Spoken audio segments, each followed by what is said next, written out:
માત્ર 5 લાખ રૂપિયાની ફ્રોડની ફરિયાદ થઈ અને ખુલ્લો પડ્યો 125 કરોડનો ખેલ। સુરત ક્રાઇમ બ્રાન્ચે એપીકે ફાઇલના માધ્યમથી દેશભરમાં ચાલતા છેતરપિંડીના મોટા નેટવર્કનો પર્દાફાશ કર્યો। મહત્વનું છે કે સુરત સાયબર ક્રાઇમ પોલીસ સ્ટેશનમાં રૂપિયા 5 લાખની છેતરપિંડીની ફરિયાદ નોંધાઈ હતી। આ કેસની તપાસ દરમિયાન સામે આવ્યું કે આરોપીઓ દ્વારા ફરિયાદીના મોબાઈલમાં પંજાબ નેશનલ બેંકની અસલ એપ્લિકેશન જેવી દેખાતી બનાવટી PNB 1 એપીકે ઇન્સ્ટોલ કરાવી હતી। આમ એપીકે ઇન્સ્ટોલ થયા બાદ આરોપીઓએ મોબાઈલનો અનઅધિકૃત એક્સેસ મેળવી બેંકિંગ સંબંધિત માહિતીનો ઉપયોગ કરીને ખાતામાંથી રકમ ટ્રાન્સફર કરી। જો કે આ મામલે ફરિયાદ નોંધાતા ક્રાઇમ બ્રાન્ચે તપાસ આદરી અને છેક 2456 કિલોમીટર દૂર સુધી આરોપીઓનો પીછો કર્યો અને પટનાની હોટલમાંથી 4 આરોપીઓને દબોચી લીધા હતા।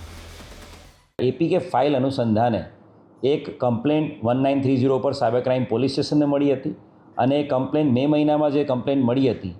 એમાં ડિટેલ ઇન્વેસ્ટિગેશન કરીને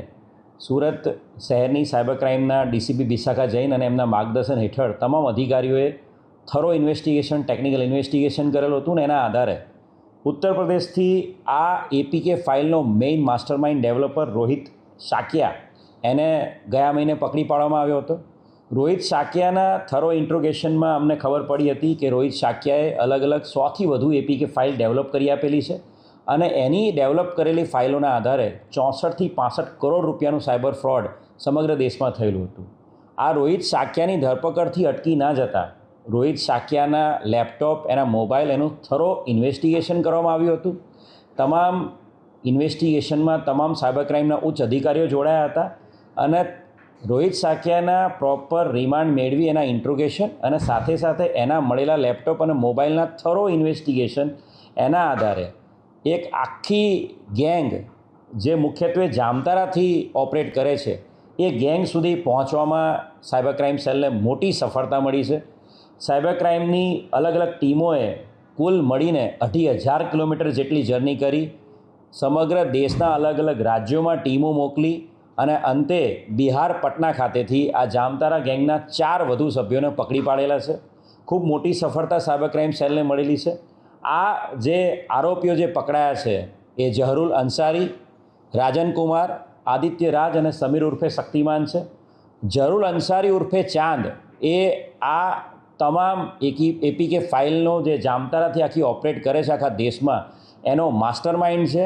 એણે અલગ વ્યક્તિઓ પોતાની નીચે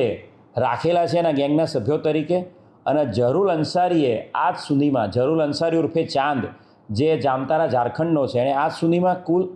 1248 જેટલી એપીકે ફાઇલ ડેવલપ કરેલી છે અને આ એપીકે ફાઇલ એમાંથી જે મુખ્ય એપીકે ફાઇલ જે સુરત શહેર સાયબર ક્રાઇમે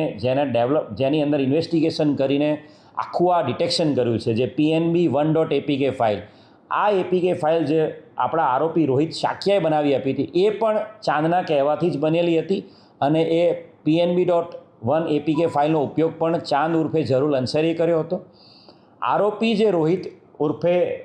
રોહિત જે વિનોદ શાક્યા પકડાયો હતો, વિરેન્દ્ર શાક્યા, એ આરોપી પકડાયો એની માહિતી પણ આ લોકોને ઇન્સ્ટાગ્રામ દ્વારા સુરત સિટી પોલીસના પેજ પરથી અમને ખબર પડી હતી અને ત્યારબાદ રાજન, આદિત્ય અને સમીર જે અન્ય 3 આરોપી પકડાયા છે એમણે ચાંદનો સંપર્ક કર્યો હતો જે પણ એની સાથે કામ કરે છે કે હવે રોહિતની જગ્યાએ અમે તમને એપીકે ફાઇલ ડેવલપ કરી આપીશું। એટલે રાજન અને આદિત્ય એ પણ એ એપીકે ફાઇલ ડેવલપ કરી આપે છે અને સાથે સાથે સમીર ઉર્ફે શક્તિમાન એ પણ ચાંદ સાથે મળીને કામ કરે છે અને જેનું મુખ્ય કામ આ ટેકનિકલ ઓપરેટર તરીકેનું અને ડિસ્ટ્રીબ્યુશન પાર્ટનર તરીકેનું છે। ટેલિગ્રામ મારફતે આ લોકો સમગ્ર દેશમાં આ જે એપીકે ફાઇલ છે એપીકે ફાઇલ ડેવલપ કરીને આપતા હોય છે